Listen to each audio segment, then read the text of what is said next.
all your stuff. What can figure it out? That's how it chooses you. Well, hello. Hi. Happy Sunday. It's so nice to see you, kind of see you. It's so nice to hear your voice. Let's just we'll pretend it's a phone call. I don't got to look at you. It's fine. It's true. You know, technical difficulties. That happened. Yeah. Well, you know, and if this year's taught us anything, it's how to just roll with small things like this, for goodness sake. Right. Suddenly can't see you in real time. That's fine. The audio is perfect. You know, maybe at some point it'll reconnect and we'll shock each other. Right. With our facial expressions. It's like I'm staring at a wax statue of you, Teresa. Nice. You're kind of jerky. You're like the Chuck E. Cheese animatronic band. Sort of you move from one position to another with very little segue. You know, there's no smoothness to that. So I'm Chuck E. Cheese animatronic. That's right. And you're a wax statue. That's right. We're like the late 80s are coming back, man. Yeah. You're Chuck E. Cheese and I'm Madame Tussauds. That's right. It Chooses You. The podcast brought to you by Chuck E. Cheese and Madame Tussauds. That's right. Hashtag not sponsored. Well, it's a good time to tell people that I am Claire Patton. And I'm Teresa Sparks. And this is the aforementioned It Chooses You. Podcast extraordinaire. Podcast extraordinaire. Yes. We talk about things that we are interested in and things we like. And we hope that you like them too. Because we desperately need all of your approval. Correct. Yes. The 15 of you who are subscribed, it seems. Thank you. This podcast is for you. This one goes out to our 15 subscribers. Yeah. We're a very small cultural moment, but a cultural moment nonetheless. So I was reading before we hooked up this morning. That doesn't sound right. I was reading before we connected. That's better. This morning.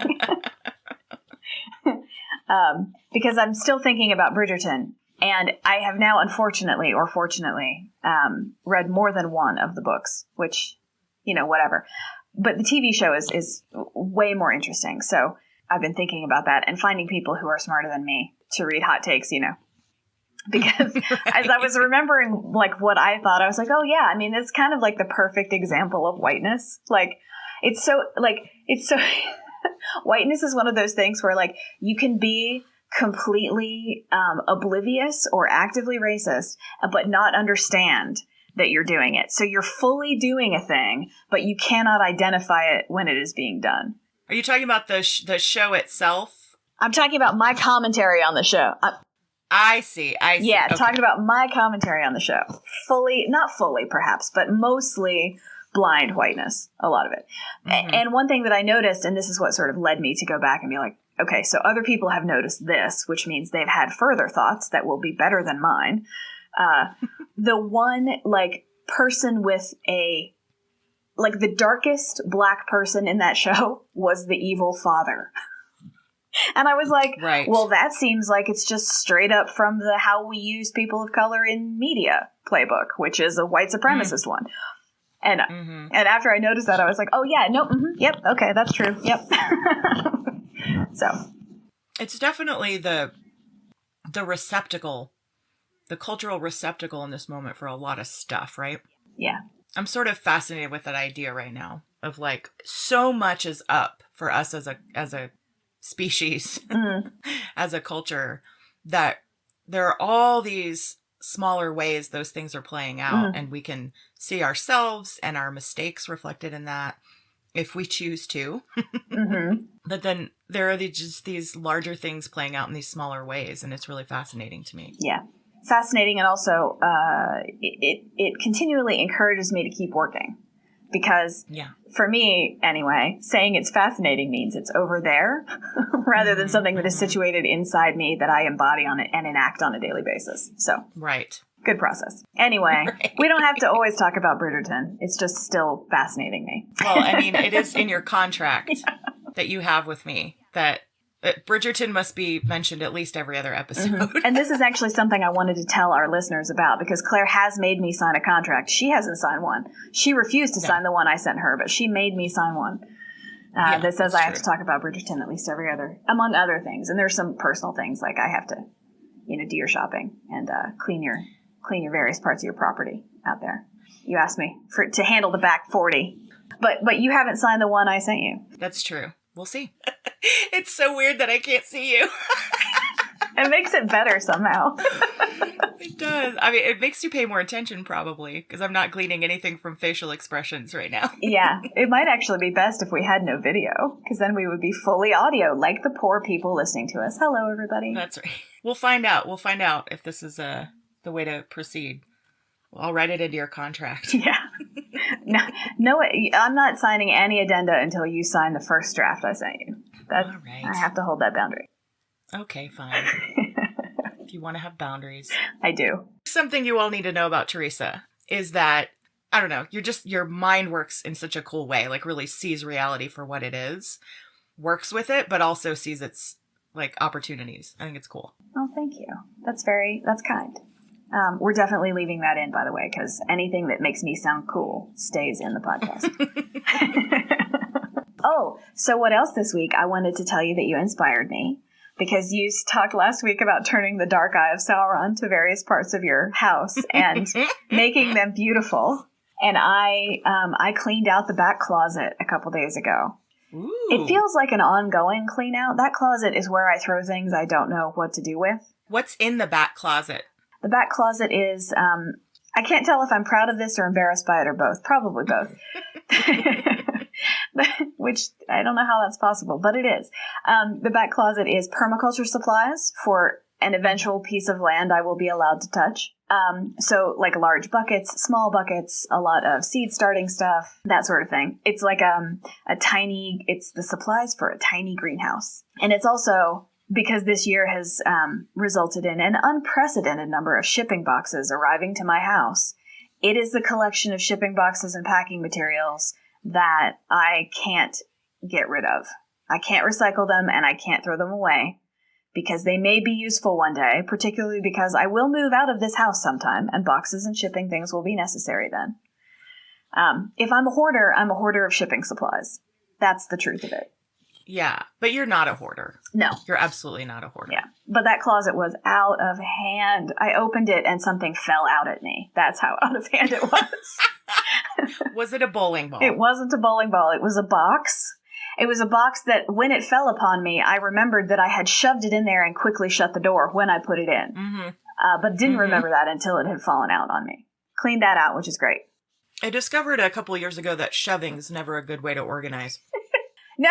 Like, if you have to shove, you're making bad choices. That's not organization. Yeah. I fight myself on it every week when I go grocery shopping and have to somehow find a place for everything in this tiny kitchen. Mm-hmm. I live with a shover. So do I. And I can't, I can't do it. Yeah. And last week I threw this fit where I just practically laid down on the floor and put my arm up and went, I can't.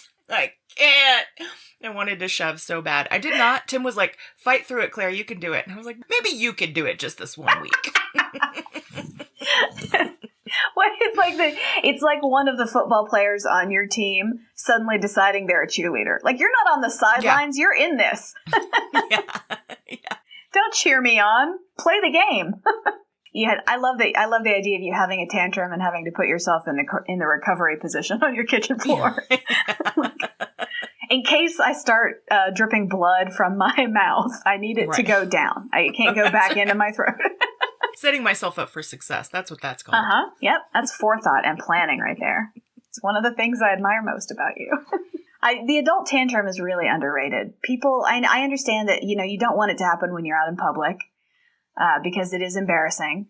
But I think there's definitely something to be said for if you're home in a safe environment and you're not going to lose your job or, alienate your friends. If you need to throw a tantrum, you go right ahead. Yeah. Scream and cry and hit and, do whatever. I'm now going to admit something, which is that there were times before I went out on stage that when I was warming up, would lay on the floor and just go, I don't wanna. I heard a thing once that Henry Fonda, to the end of his life, if he was in the theater, performing in theater, he felt nauseated before he'd go out every single time. Like it never went away. Yeah. So, I'm just saying you have some things in common with Henry Fonda. I mean, if you're not nauseated, you don't care. That's right. That's what it comes down to. Mm-hmm.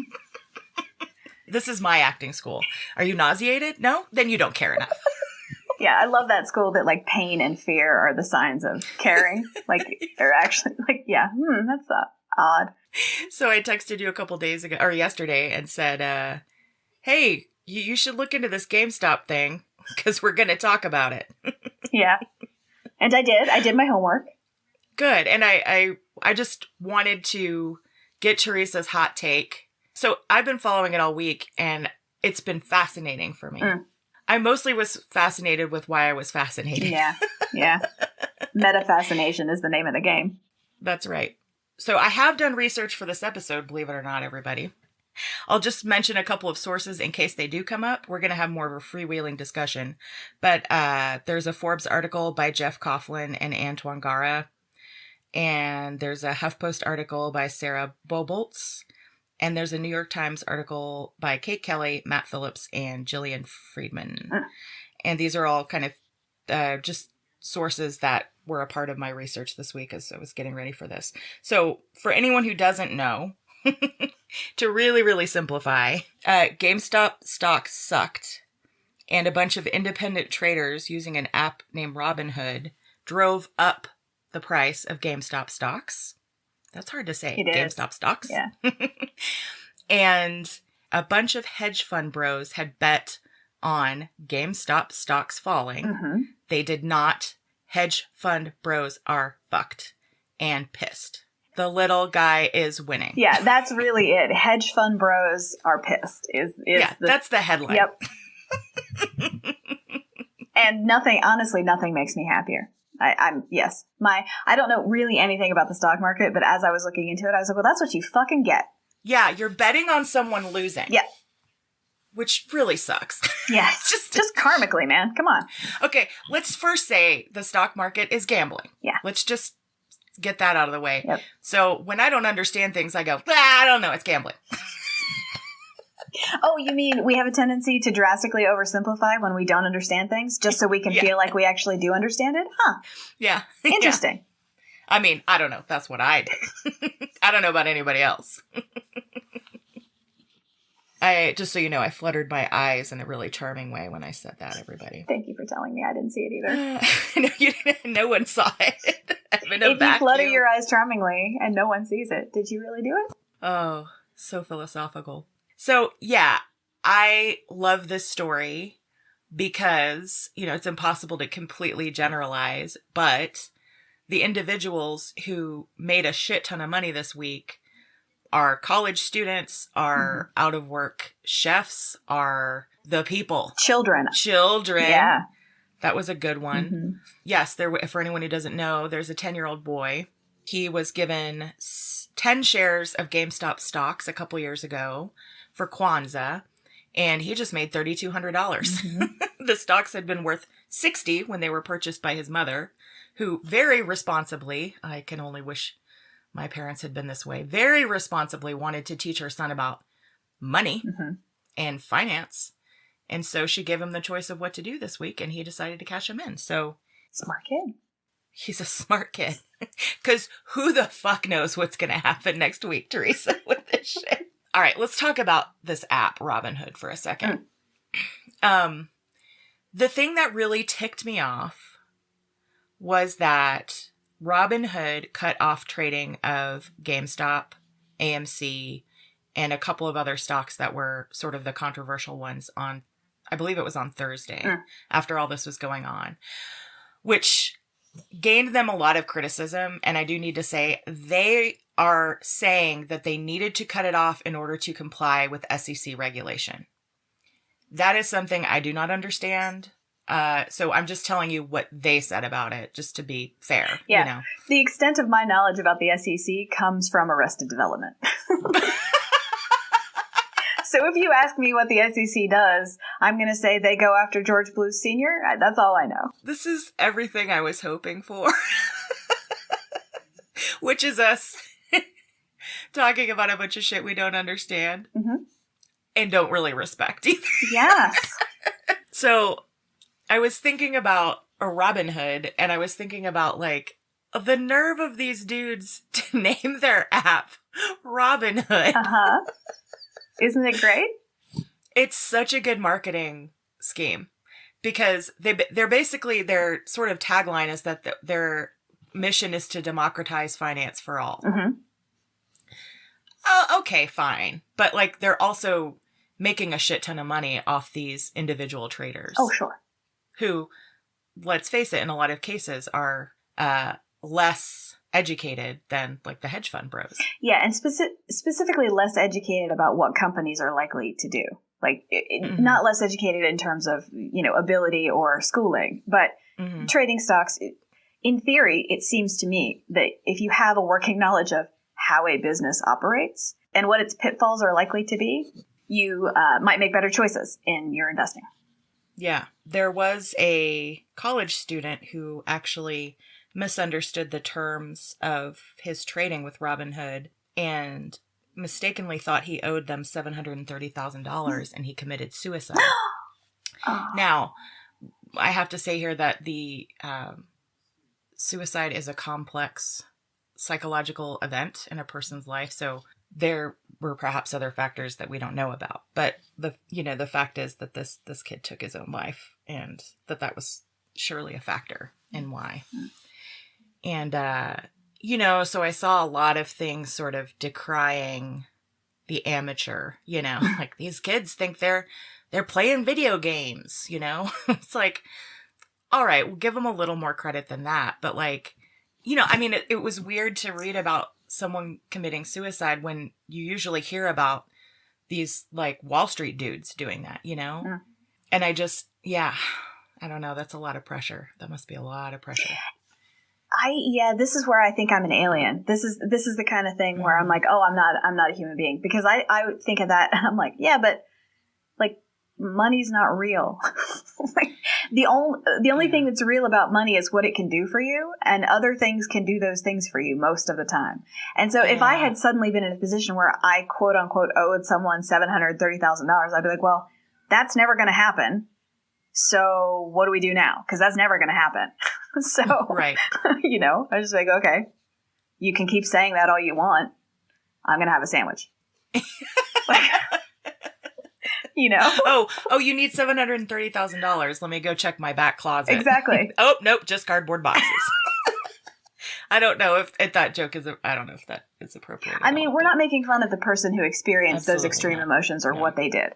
But I'm just saying, to me, that is not a real thing in the world. The other thing that's so strange about the stock market to me is, like, in a lot of ways, this story has shown how ridiculous it is. Well, yeah. Stocks are supposed to be based on the value. Uh-huh. But who determines value? Oh, suddenly a bunch of these dudes do. Uh-huh. Right? Yep. They've decided it's valuable. That value is in the eye of the beholder, right? Uh-huh. So, like, what they did wasn't illegal. They just all decided together that it was valuable. Yeah. And it's the thing that cracks me up about it is, like, I bet a bunch of these Wall Street guys, like, had this illusion of control, right? That they're in control of this. And suddenly, now that they're not in control, they're, like, losing their shit. Okay, I don't want to always talk about Bridgerton, but I'm going to talk about Bridgerton again. I believe Bridgerton is an apt metaphor in this case. There's something relevant in Bridgerton here. Which is that... Is that our new podcast where everything goes through the lens of Bridgerton? It's my new podcast. Welcome to it. Thank you. Oh, I feel so honored to be here. The stock market bros who think they have a handle on it and believe they're in control, right? It seems to me that the main thing that this day trader takeover of a certain collection of stocks has done is say, well, the system depends on assessing value according to a known set of criteria. And right now, the known set of criteria are determined by wealthy white men.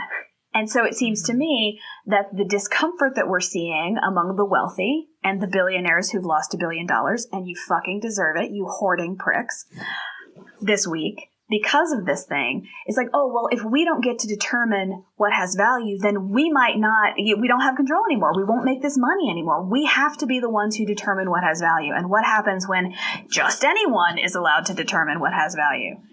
That seems to me to be their perspective. And I actually think, it might be dangerous for the economy after a pandemic year. I'm not an economist. Economists, you tell us, right?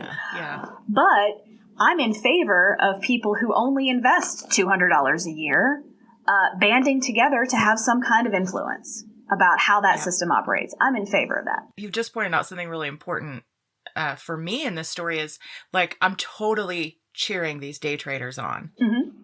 There is a class fucking warrior inside of me that is so happy about this. That's just like chomping on the popcorn, you know? Yeah. Like, what's gonna happen now? But there's another part of me that's uncomfortable because it's something I don't understand. And I know that there are a lot of people whose retirement is tied up in, you know, a lot of working class, normal people whose retirement is caught up in IRAs, I want to say. Okay, I know enough to know IRAs is not accurate, and we would say like mutual funds would be a little closer. But an IRA can contain mutual funds. So, I mean, Teresa, how many times do I have to tell you I am not a medical professional, but I will impersonate one on occasion when talking about the stock market. And when putting yourself in the recovery position on your kitchen floor throwing a tantrum. That's right. I'm just saying, there are other people who I do care about who could be hurt by this type of thing. So I'm very aware of that. So I feel very, very conflicted about it, you know? But there's definitely part of me that is cheering this movement on. I know just enough to not have that fear, but I think I know just enough to not have that fear. Because the average person has a retirement account and most people are using mutual funds, which is like an index fund. So it takes like a snapshot of the market. So very few people have invested in 4 companies and that's their retirement account. Right. They've invested 2 shares of 400 companies, you know? Okay. I feel better now. Yeah. So I think for the most part, my impression based on my limited knowledge is they're not, the people like us who would just be doing that are not actually in a lot of danger. The people who are in danger are these hedge fund bros who bet on a stock to fail because they're going to make a lot of money when it does. And oops, now it's succeeding and now they've lost a lot of money. And to me, that is justice. Yeah. I thought a lot about this story this week, as I said, and I was trying to figure out why I was so taken in by it. For me, when I'm taken in by something, I try and identify the theme, right? But the theme was a little elusive for me for the first part of the week. Like, it has elements of the typical sticking it to the man story, but that implies being somehow apart from the man, which these day traders are not. They're playing the same game, right? They may be playing in a different way. And then there's like kind of David and Goliath elements to the story. And then obviously it brought up thoughts of Robin Hood. It's not a Robin Hood story because the whole point of Robin Hood was that he wasn't in it for profit. That's right. Right? And the stock market is a capitalist venture, which makes the story completely incompatible with the Robin Hood legend. Yeah, that app is deeply ironically named. I thought a lot about how in this world we're talking about, the Robin Hood of today can certainly become the Sheriff of Nottingham tomorrow. Oh, sure. And just replace these old elites with new elites. And the essentials of profit and greed remain the same. Yeah, we are calling this episode the Sheriff of Nottingham of tomorrow.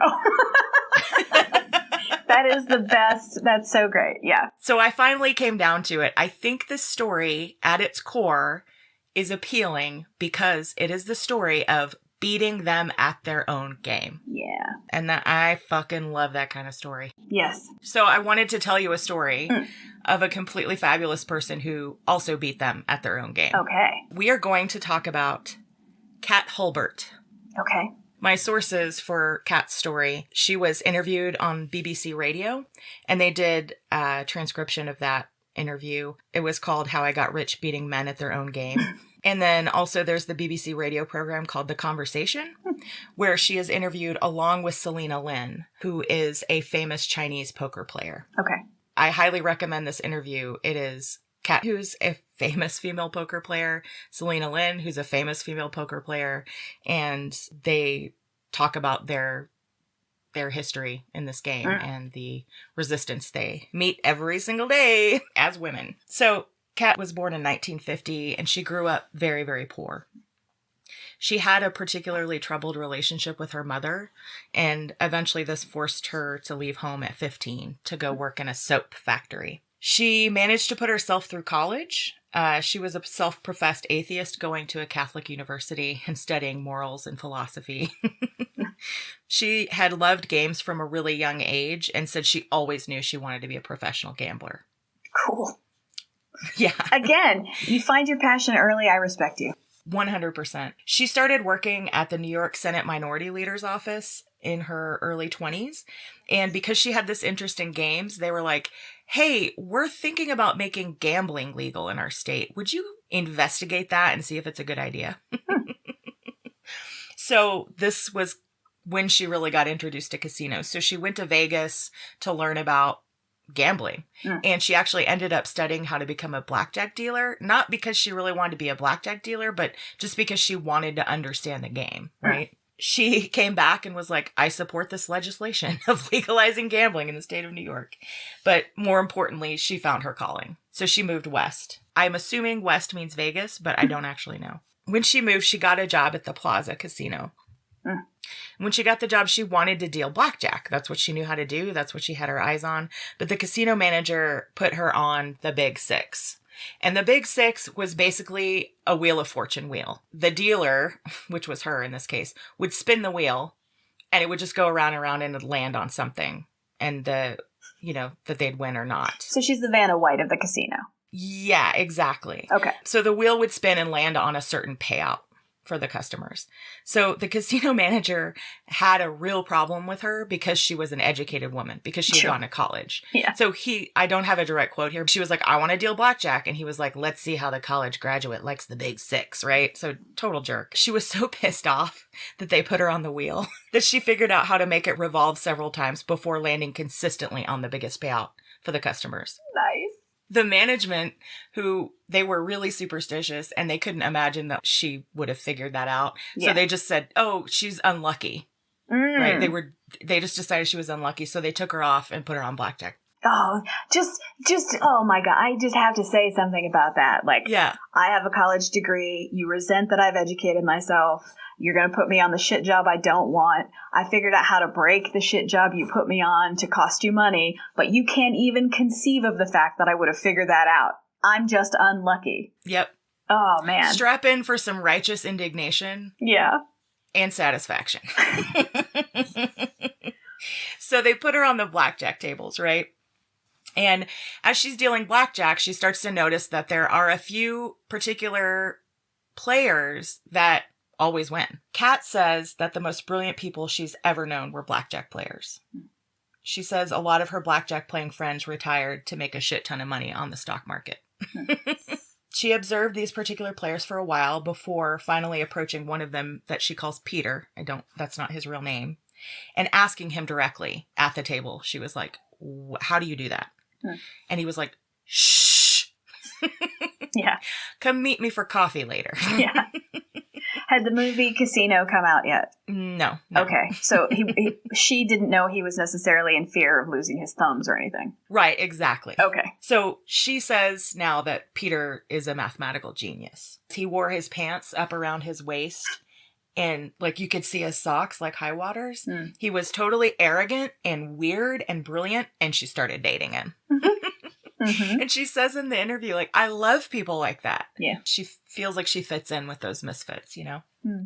So Peter belonged to a group of card counters that eventually became known as the Czechoslovakians because most of them were Czechoslovakian. And he decided to teach her how to count cards because no one would ever suspect a woman. Because the players in blackjack play their hands before the house does, the casino has a slight advantage in blackjack. However, if you have an idea where the high cards in the deck might be, you can gain back that advantage. And she says, quote, to count cards is to use a memory system that gives you a more precise idea of your chances of being dealt these cards at any given moment in the game, end quote. She says it's easier than you'd... she says it's all math. So when she started out with the Czechoslovakians, she was sent in basically to play her role as a bimbo woman. So her job was to sit there. You're so funny. Yeah.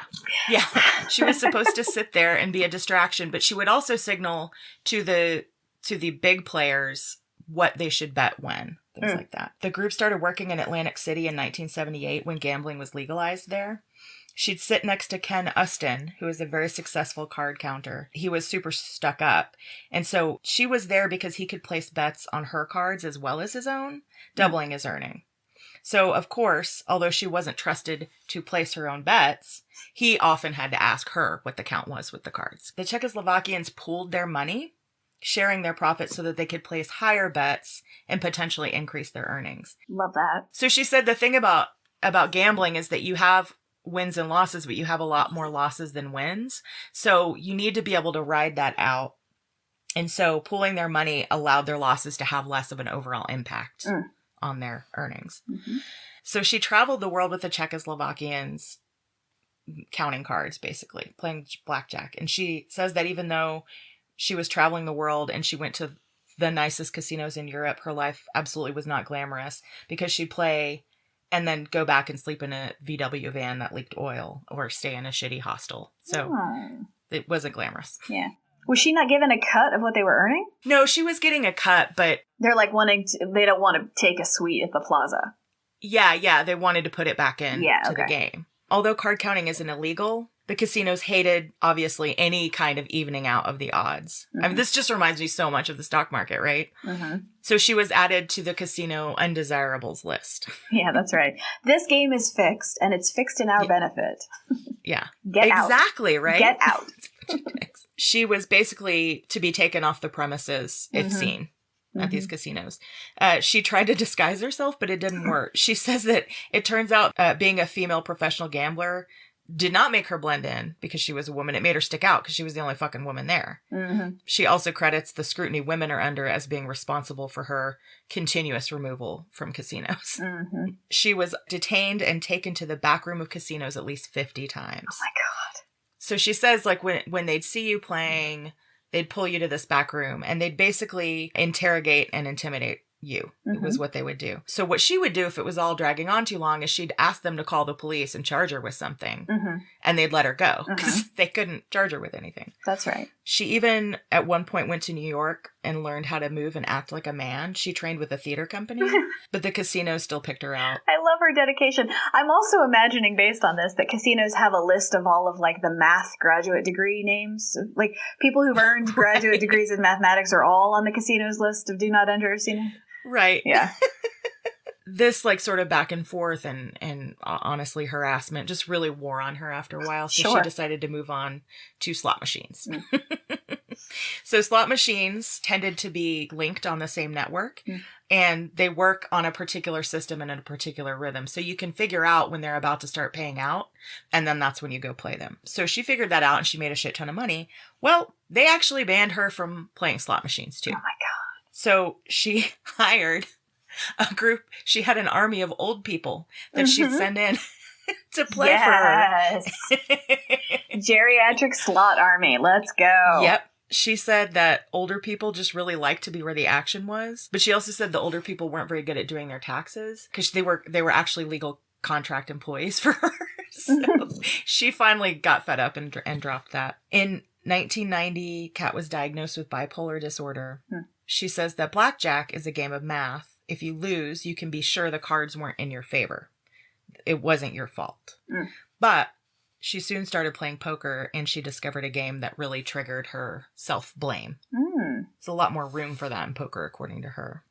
So when she first started playing poker, she lost over and over and over and over and over again until she finally attended a talk by David Hayden, one of the world's best 7-card stud players. She stood up at the end of the talk and asked him out on a date in front of the whole audience. Nice. So they started dating. Hayden taught her how to play poker and she got really good at it. In 1996, she was named one of the 7 best poker players in the world. Obviously, she was the only woman on that list. Yeah. Women are naturally better poker players than men because they're more emotionally intelligent. She says, quote, "We are more reflective and intuitive and seem to have more guises at our disposal. Maybe it's because we've always grown up to think, oh, what's my boyfriend thinking? Why isn't he calling?" End quote.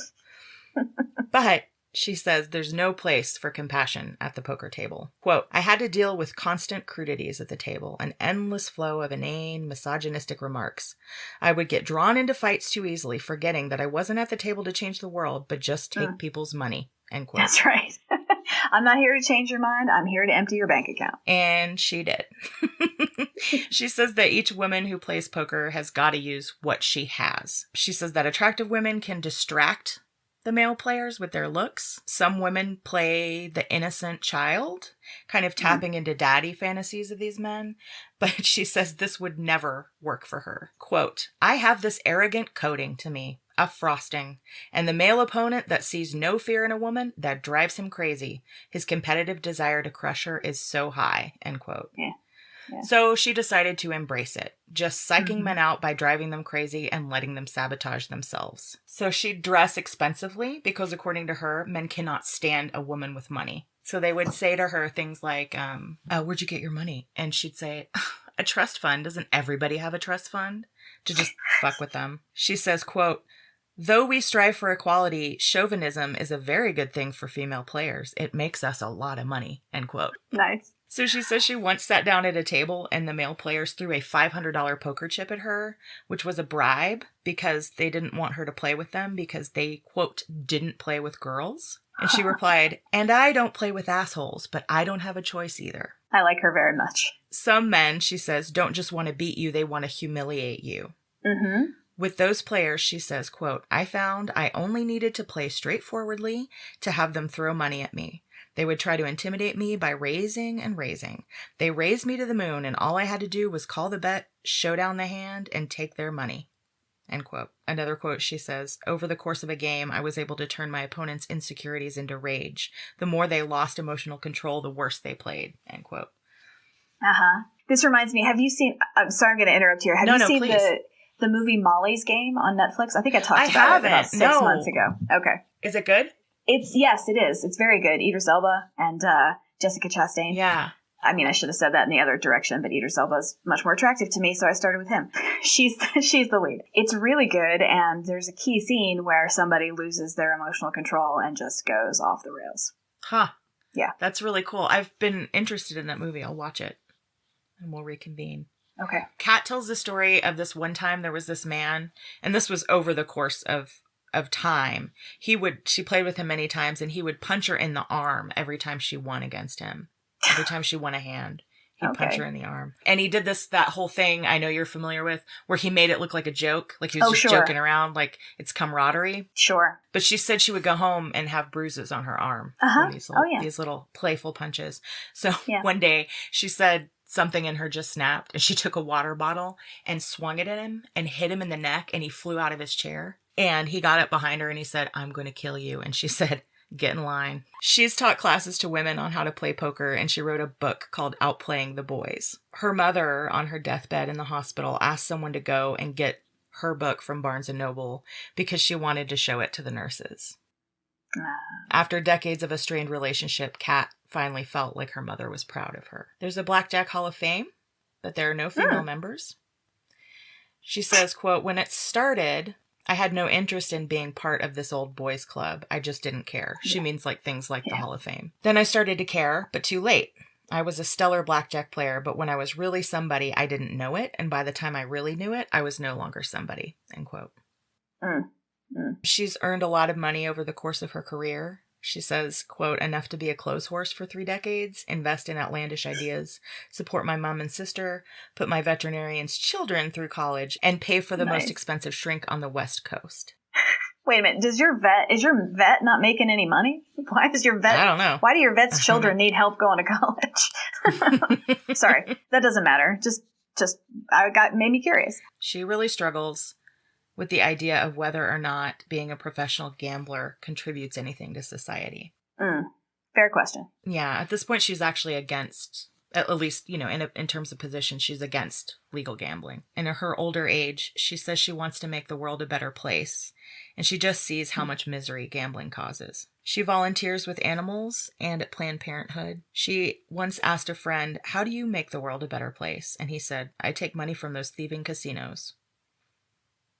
And I just thought, that's GameStop right there. Yeah. I mean, yes, you do, but there's a really interesting moment in the interview between her and Selena Lynn.